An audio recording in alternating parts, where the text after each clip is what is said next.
बुढ़ापा बहुधा बचपन का पुनरागमन हुआ करता है।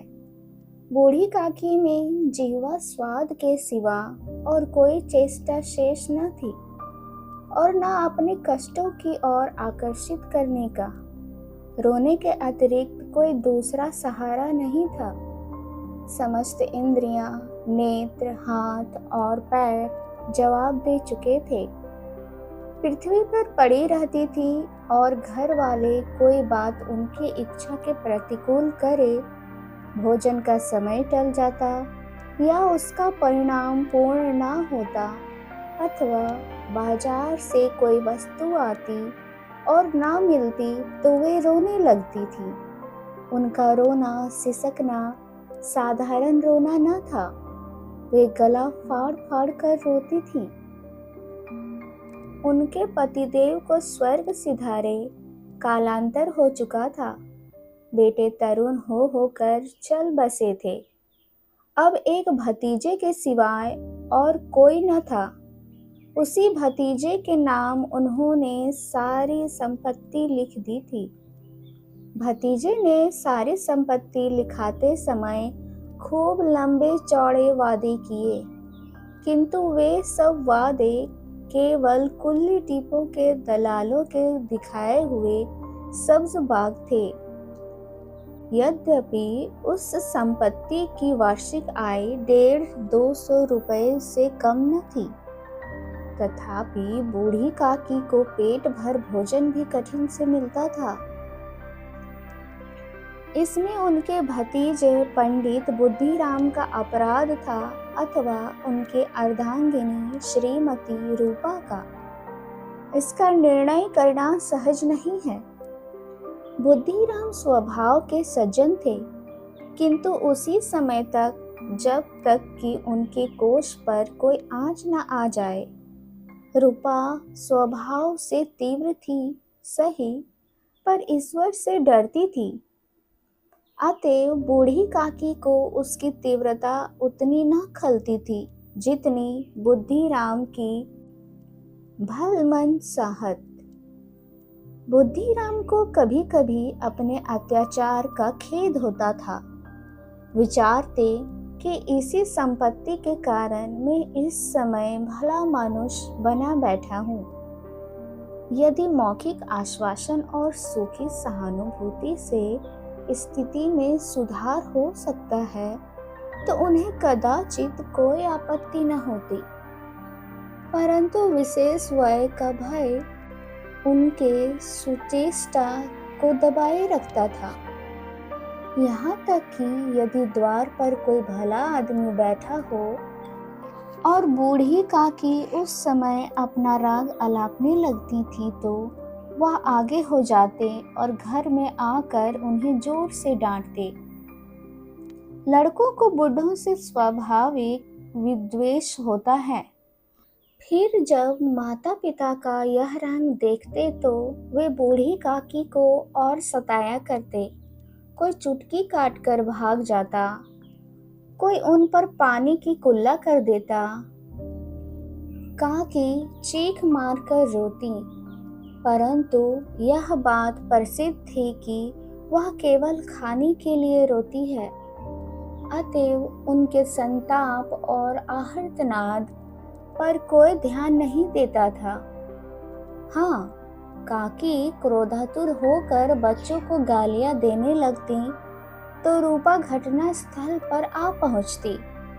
इस भय से काकी अपनी जीवा कृपाण का कदाचित ही प्रयोग करती थी। यद्यपि उपद्रव शांति का यह उपाय रोने से कहीं अधिक उपयुक्त था। संपूर्ण परिवार में यदि काकी से किसी को अनुराग था तो वह बुद्धिराम की छोटी लड़की लाडली थी। लाडली अपने दोनों भाइयों के भय से अपने हिस्से की मिठाई चबेना बूढ़ी काकी के पास बैठकर खाया करती थी। यही उसका रक्षागार था और यद्यपि काकी की शरण उनकी लोलुपता के कारण बहुत महंगी पड़ती थी, तथापि भाइयों के अन्याय से कहीं सुलभ थी। इसी स्वार्थानुकूल ने उन दोनों में सहानुभूति का आरोपण कर दिया था। रात का समय था। बुद्धिराम के द्वार पर शहनाई बज रही थी और गांव के बच्चों का झुंड विस्मयपूर्ण नेत्रों से गाने का रस स्वादन कर रहे थे। चारपाइयों पर मेहमान विश्राम करते हुए नाइयों से मुक्कियां लगवा रहे थे। समीप ही खड़ा हुआ भाट गिरदावली सुना रहा था और कुछ भावज्ञ मेहमानों की वाह वाह पर ऐसे खुश हो रहा था मानो इस वाह वाह का यथार्थ में वही अधिकारी है। दो एक अंग्रेजी पढ़े हुए युवक इन व्यवहारों से उदासीन थे। वे इस गंवार मंडली में बोलना अथवा सम्मिलित होना अपनी प्रतिष्ठा के प्रतिकूल समझते थे। आज बुद्धिराम के बड़े लड़के मुखराम का तिलक है। यह उसी का उत्सव है। घर के भीतर स्त्रियां गा रही थीं और रूपा मेहमानों के लिए भोजन का प्रबंध में व्यस्त थी। भट्टियों पर कड़ाह चढ़ रहे थे। एक में पूड़ियाँ कचौड़ियाँ निकल रही थी, दूसरे में अन्य पकवान बनते थे। एक बड़े हांडे में मसालेदार तरकारी पक रही थी। घी और मसाले की शुद्धावर्धक सुगंधी चारों ओर फैली हुई थी। बूढ़ी काकी अपनी कोठरी में शोकमय विचार की भांति बैठी हुई थी। यह स्वाद मिश्रित सुगंधी उन्हें बेचैन कर रही थी। वे मन ही मन विचार कर रही थी, संभवतः मुझे पूड़ियाँ ना मिलेंगी। इतनी देर हो गई, कोई भोजन लेकर नहीं आया। मालूम होता है सब लोग भोजन कर चुके हैं, मेरे लिए कुछ न बचा। यह सोचकर उन्हें रोना आया, परंतु अशकुन के भय से वह रो न सकी। आह, कैसी सुगंधी है! अब मुझे कौन पूछता है? जब रोटियों ही के लाले पड़े हैं, तब ऐसे भाग्य कहाँ? भरपेट पूड़ियाँ मिले, यह विचार कर उन्हें रोना आया। कलेजे में हुक सी उठने लगी, परंतु रूपा के भय से उन्होंने फिर मौन धारण कर लिया। बूढ़ी काकी देर तक इन्हीं दुखदायक विचारों में डूबी रही। घी और मसालों की सुगंधी रह रह कर मन को आपे से बाहर किए देती थी। मुंह में पानी भर भर आता था।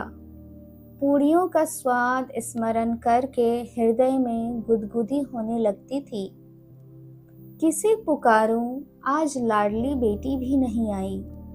दोनों छोकरे सदा दिख क्या करते हैं, आज उनका भी कहीं पता नहीं। कुछ मालूम तो होता कि क्या बन रहा है। बूढ़ी काकी की कल्पना में पूड़ियों की तस्वीर नाचने लगी। खूब लाल लाल, फूली फूली, नरम नरम होंगी। रूपा ने भली भांति भोजन किया होगा। कचौड़ियों में अजवाइन और इलायची की महक आ रही होगी। एक पूड़ी मिलती तो जरा हाथ में लेकर देखती। क्यों ना चलकर कढ़ा के सामने ही बैठूं? पूड़ियाँ छन छन कर तैयार होंगी। कढ़ा से गरम गरम निकाल कर थाल में रखी जाती होंगी। फूल हम घर में भी सूंघ सकते हैं, परंतु वाटिका में कुछ और बात होती है। इस प्रकार निर्णय करके बूढ़ी काकी उकड़ू बैठकर हाथों के बल सरकती हुई बड़ी कठिनाई से चौखट से उतरी और धीरे धीरे रेंगती हुई कढ़ा के पास आ बैठी। यहाँ आने पर उन्हें उतना ही धैर्य हुआ जितना भूखे कुत्ते को खाने के सम्मुख बैठने में होता है। रूपा उस समय कार्यभार में उद्विग्न हो रही थी। कभी इस कोठे में जाती, कभी उस कोठे में, कभी कढ़ा के पास आती, कभी भंडार में जाती। किसी ने बाहर से आकर कहा, महाराज ठंडाई मांग रहे हैं। ठंडाई देने लगी। इतने में फिर किसी ने आकर कहा, भाट आया है, उसे कुछ दे दो। भाट के लिए सीधा निकाल रही थी कि एक तीसरे आदमी ने आकर पूछा, अभी भोजन तैयार होने में कितना विलंब है? जरा ढोल मजीरा उतार दो। बेचारी अकेली स्त्री दौड़ते दौड़ते व्याकुल हो रही थी। झुंझलाती थी, कुड़ती थी, परंतु क्रोध प्रकट करने का अवसर न पाती थी। भय होता कहीं पड़ोसी ने यह न कहने लगे कि इतने में उबल पड़ी। प्यास से स्वयं कंठ सूख रहा था। गर्मी के मारे फूंक की जाती थी, परंतु इतना अवकाश भी नहीं था कि जरा पानी पी लें अथवा पंखा लेकर झलें। यह भी खटका था कि जरा आंख हटी, चीजों की लूट मची। इस अवस्था में उसने बूढ़ी काकी को कढ़ा के पास बैठी देखा तो जल गई। क्रोध न रुक सका।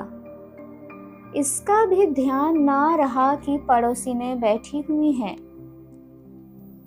मन में क्या कहेंगी? पुरुषों में लोग सुनेंगे तो क्या कहेंगे? जिस प्रकार मेंढक केंचुए पर झपटता है, उसी प्रकार बूढ़ी काकी पर झपटी और उन्हें दोनों हाथों से झटक कर बोली, ऐसे पेट पर आग लगे, पेट है या भाण? कोठरी में बैठते हुए क्या दम घुटता था? अभी मेहमानों ने नहीं खाया, भगवान को भोग नहीं लगा, तब तक धैर्य न हो सका। आकर छाती पर सवार हो गई। जल जाए ऐसी जीव। दिन भर खाती न होती तो न जाने किसकी हाड़ी में मुंह डालती। गांव देखेगा तो कहेगा कि बुढ़िया भरपेट खाने को नहीं पाती, तभी तो इस तरह मुंह बाएं फिरती है। डायन न मारे न माचा छोड़े। नाम बेचने पर लगी है, नाक कटवा कर दम लेगी। इतना ठूसती है, ना जाने कहाँ भस्म हो जाता है। भला चाहती हो तो जाकर कोठरी में बैठो, जब घर के लोग खाने लगेंगे तब तुम्हें भी मिलेगा। तुम कोई देवी नहीं हो कि चाहे किसी के मुंह में पानी न जाए, परंतु तुम्हारी पूजा पहले ही हो जाए। बूढ़ी काकी ने सिर उठाया, न रोई न बोली, चुपचाप रेंगती हुई अपनी कोठरी में चली गई। आवाज ऐसे कठोर थी कि हृदय और मस्तिष्क की संपूर्ण शक्तियां, संपूर्ण विचार और संपूर्ण भार उसी ओर आकर्षित हो गए थे।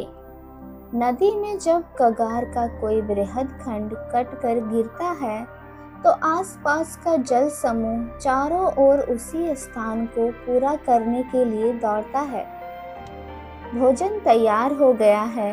आंगन में पत्तलें पड़ गईं, मेहमान खाने लगे। स्त्रियों ने जेवनार गीत गाना प्रारंभ कर दिया था।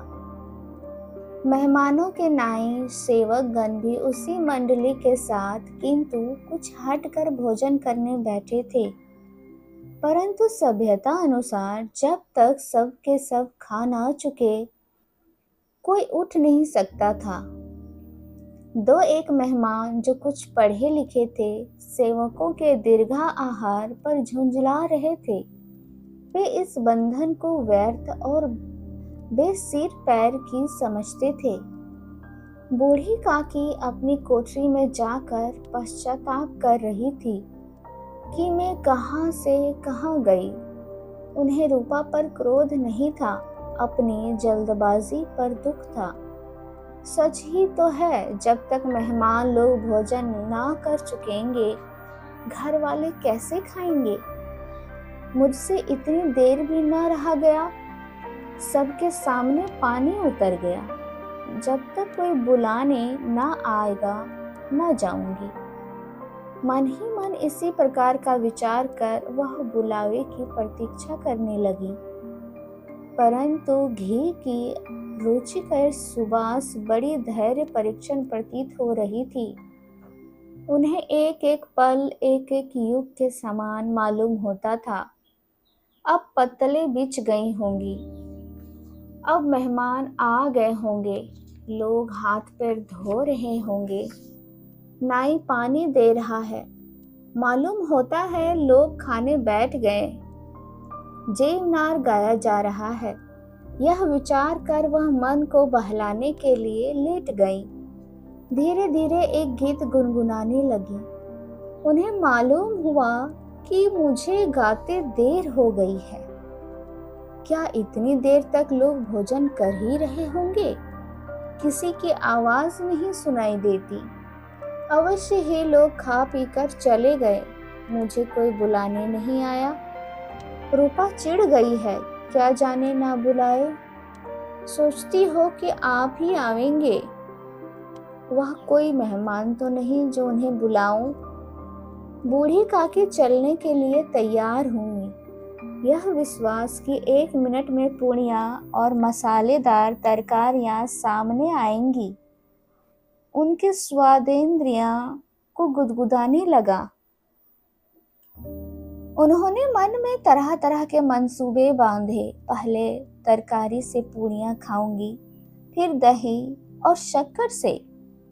कचौड़ियाँ रायते के साथ मजेदार मालूम होंगी। चाहे कोई बुरा माने चाहे भला, मैं तो मांग मांग कर खाऊंगी। यही ना लोग कहेंगे कि उन्हें विचार नहीं, कहा करे। इतने दिन के बाद पूड़ियाँ मिल रही हैं तो मुंह जूठा करके थोड़े ही उठ जाऊंगी।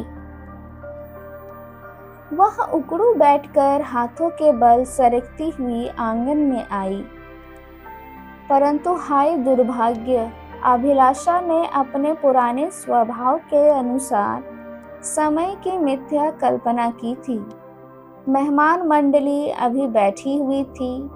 कोई खाकर उंगलियां चाटता था, कोई तिरछे नेत्रों से देखता था और लोग अभी खा रहे हैं या नहीं। कोई इस चिंता में था कि पत्तल पर पूड़ियाँ छूटी जाती हैं कि किस तरह इन्हें भीतर रख लेता है। कोई दही खाकर जीभ चटकारता था, परंतु दूसरा दोना मांगते संकोच करता था कि इतने में बूढ़ी काकी रेंगते हुई उनकी बीच में आ पहुंची। कई आदमी चौंक कर उठ खड़े हुए, पुकारने लगे, अरे यह बुढ़िया कौन है? यह कहां से आ गई? देखो, किसी को छू ना दे। पंडित बुद्धिराम काकी को देखते ही क्रोध से तिलमिला गए। पूड़ियों का थाल लिए खड़े थे, थाल को जमीन पर पटक दिया और जिस प्रकार निर्दयी महाजन अपने कोई बेईमान और भगोड़े कर्जदार को देखते ही झपट कर उसका टेटवा पकड़ लेता है, उसी तरह लपक कर उन्होंने काकी के दोनों हाथ पकड़े, घसीटते हुए लाकर उन्हें अंधेरी कोठरी में धम से पटक दिया। आशा रूपी वाटिका लू के एक झोंके में नष्ट विनष्ट हो गई। मेहमानों ने भोजन किया, घर वालों ने भोजन किया, बाजे वाले, धोबी वाले, परंतु बूढ़ी काकी को किसी ने न पूछा। बुद्धिराम और रूपा दोनों ही बूढ़ी काकी को उनकी निर्लज्जता के लिए दंड देने का निश्चय कर चुके थे। उनके बुढ़ापे पर, दीनता पर, हत ज्ञान पर किसी को करुणा न आई। अकेली लाडली उनके लिए कुढ़ती रही। लाडली को काकी से अत्यंत प्रेम था। बेचारी भोली लड़की थी। बाल विनोद और चंचलता की उसमें गंध तक न थी। दोनों बार जब उनके माता पिता ने काकी को निर्दयता से घसीटा तो लाडली का हृदय ऐंठ कर रह गया। वह झुंझला रही थी कि ये लोग काकी को क्यों बहुत सारी पूड़ियाँ नहीं दे देते। क्या मेहमान सब की सब खा जाएंगे? और यदि काकी ने मेहमानों के पहले खा लिया तो क्या बिगड़ जाएगा। वह काकी के पास जाकर उन्हें धैर्य देना चाहती थी, परंतु माता के भय से न जाती थी। उसने अपने हिस्से की पूड़ियाँ बिल्कुल न खाई थी, अपनी गुड़ियों की पिटारी में बंद कर रखी थी। उन पूड़ियों को काकी के पास ले जाना चाहती थी। उसका हृदय अधीर हो रहा था। बूढ़ी काकी मेरी बात सुनते ही उठ बैठेंगी, पूड़ियाँ देखकर कैसे प्रसन्न होंगी, मुझे खूब प्यार करेंगी। रात को 11 बज गए थे। रूपा आंगन में पड़ी सो रही थी। लाडली की आंखों में नींद न आती थी। काकी को पूड़ियाँ खिलाने की खुशी उसे सोने न दे रही थी। उसने गुड़ियों की पिटारी सामने ही रखी थी। जब विश्वास हो गया कि अम्मा सो रही है, तो वह चुपके से उठी और विचारने लगी कि कैसे चलूं। चारों ओर अंधेरा था, केवल चूल्हों में आग चमक रही थी और चूल्हों के पास एक कुत्ता लेटा हुआ था। लाडली की दृष्टि के द्वार के सामने वाले नीम की ओर पड़ गई।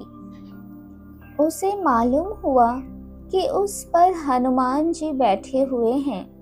उनकी पूंछ, उनकी गदा सब स्पष्ट दिखाई दे रही है। मारे भय के उसने आंखें बंद कर ली। इतने में कुत्ता उठ बैठा। लाडली को ढाढ़स हुआ। कई सोए हुए मनुष्यों के बदले एक भागता हुआ कुत्ता उसके लिए अधिक धैर्य का कारण हुआ। उसने पिटारी उठाई और बूढ़ी काकी की कोठरी की ओर चली। बूढ़ी काकी को केवल इतना स्मरण था कि किसी ने मेरे हाथ पकड़कर घसीटे। फिर ऐसा मालूम हुआ कि जैसे कोई पहाड़ पर उठाए लिए जाता है। उनके पैर बार बार पत्थरों से टकराए। जब किसी ने उन्हें पहाड़ पर से पटका, वे मूर्छित हो गईं। जब वे सचेत हुई तो किसी की जरा भी आहट न मिलती थी। समझी कि सब लोग खा पी कर सो गए और उनके साथ मेरी तकदीर भी सो गई। रात कैसे कटेगी राम, क्या खाऊं, पेट में आग धधक रही है। हाँ, किसी ने मेरी सुधि न ली। क्या मेरा पेट काटने से धन जुट जाएगा। इन लोगों को इतनी भी दया नहीं आती कि न जाने बुढ़िया कब मर जाए, उसका जी क्यों दुखाए। मैं पेट की रोटियां ही खाती हूँ कि और कुछ। इस पर यह हाल, मैं अंधी अपाहिज ठहरी, न कुछ सुनूं न बुझूं। यदि आंगन में चली गई तो क्या बुद्धिराम से इतना कहते न बनता था कि काकी अभी लोग खा रहे हैं, फिर आना। मुझे घसीटा पटका। उन्हीं पूड़ियों के लिए रूपा ने सबके सामने गालियां दी। उन्हीं पूड़ियों के लिए इतनी दुर्गति करने पर भी उनका पत्थर का कलेजा ना पसीजा। सबको खिलाया, मेरी बात तक न पूछी। जब तक ही न दी तब अब क्या देंगी। यह विचार कर काकी निराशमय संतोष के साथ लेट गई। ग्लानि से गला भर भर आता था, परंतु मेहमानों के भय से रोती न थी। सहसा उनके कानों में आवाज आई, काकी उठो, मैं पूड़ियाँ लाई हूँ। काकी ने लाडली की बोली पहचानी, झटपट उठ बैठी। दोनों हाथों से लाडली को टटोला और उसे गोद में बैठा लिया। लाडली ने पूड़ियाँ निकाल कर दी। काकी ने पूछा, क्या तुम्हारी अम्मा ने दी है? लाडली ने कहा, नहीं, ये मेरे हिस्से की है। काकी पूड़ियों पर टूट पड़ी। 5 मिनट में पिटारी खाली हो गई। लाडली ने पूछा, काकी पेट भर गया? जैसी थोड़ी सी वर्षा ठंडक के स्थान पर और भी गर्मी पैदा कर देती है, उसी भांति इन थोड़ी सी पूड़ियों ने काकी की क्षुधा को और इच्छा को उत्तेजित कर दिया था। बोली, नहीं बेटी, जाकर अम्मा से और मांग लाओ। लाडली ने कहा, अम्मा सोती हैं, जाऊंगी तो मारेंगी। काकी ने पिटारी को फिर टटोला। उसमें कुछ खुरचन गिरे थे, उन्हें निकाल कर वे खा गईं। बार बार होंठ चाटती थी, चटकारे भरती थी। हृदय महसूस रहा था कि और पूड़ियां कैसे पाऊं। संतोष सेतु जब टूट जाता है तब इच्छा का बहाव अपरिमित हो जाता है। मतवालों को मद का स्मरण करना उन्हें मदांध बनाता है। काकी का अधीर मन इच्छा के प्रबल प्रवाह में बह गया। उचित और अनुचित का विचार जाता रहा। वे कुछ देर तक इस इच्छा को रोकती रहीं। सहसा लाडली से बोली, मेरा हाथ पकड़कर वहां ले चलो जहां मेहमानों ने बैठकर भोजन किया है। लाडली उनका अभिप्राय समझ न सकी। उसने काकी का हाथ पकड़ा और ले जाकर जूठे पत्तलों के पास बैठा दिया। दीन क्षुधातुर हत ज्ञान बुढ़िया पत्तलों से पूड़ियों के टुकड़े चुन चुन कर भक्षण करने लगी। ओह, दही कितना स्वादिष्ट था, कचौड़ियाँ कितनी सलोनी, खस्ता कितनी सुकोमल। काकी बुद्धिहीन होते हुए भी इतना जानती थी कि मैं वह काम कर रही हूँ जो मुझे कदापि न करना चाहिए। मैं दूसरों की जूठी पत्तल चाट रही हूँ, परंतु बुढ़ापा तृष्णा रोग का अंतिम समय है। जब संपूर्ण इच्छाएं एक ही केंद्र पर आ जाती हैं, बूढ़ी काकी में यह केंद्र उनकी स्वादेंद्रियां थीं। ठीक उसी समय रूपा की आंखें खुली। उसे मालूम हुआ कि लाडली मेरे पास नहीं है। वह चौंकी, चारपाई के इधर उधर ताकने लगी कि कहीं नीचे तो नहीं गिर पड़ी। उसे वहां ना पाकर वह उठी तो क्या देखती है कि लाडली जूठे पत्तलों के पास चुपचाप खड़ी है और बूढ़ी काकी पत्तलों पर से पूड़ियों के टुकड़े उठा उठा कर खा रही है। रूपा का हृदय सन्न हो गया। किसी गाय की गर्दन पर छुरी चलते देख कर जो अवस्था उसकी होती है, वही उस समय हुई। एक ब्राह्मणी दूसरों की जूठी पत्तल टटोले, इससे अधिक सुखमय दृश्य असंभव था। पूड़ियों के कुछ ग्रासों के लिए उसकी चचेरी सास ऐसा पतित और निष्कृष्ट काम कर रही थी। यह वह दृश्य था जिसे देखकर देखने वालों के हृदय कांप उठते। ऐसा प्रतीत होता मानो जमीन रुक गई, आसमान चक्कर खा रहा है, संसार पर कोई आपत्ति आने वाली है। रूपा को क्रोध न आया। शोक के सम्मुख क्रोध कहाँ, करुणा और भय से उसकी आंखें भर आई। इस अधर्म के पाप का भागी कौन है? उसने सच्चे हृदय से गगन मंडल की ओर हाथ उठाकर कहा, परमात्मा, मेरे बच्चों पर दया करो। इस अधर्म का दंड मुझे मत दो, नहीं तो मेरा सत्यानाश हो जाएगा। रूपा को अपनी स्वार्थपरता और अन्याय इस प्रकार प्रत्यक्ष रूप से कभी न देख पड़े थे। वह सोचने लगी, हाय कितनी निर्दयी हूँ, जिसकी संपत्ति से मुझे 200 रुपया वार्षिक आय हो रही है, उसकी यह दुर्गति और मेरे कारण। है दयावान भगवान, मुझसे बड़ी भारी चूक हुई है, मुझे क्षमा करो।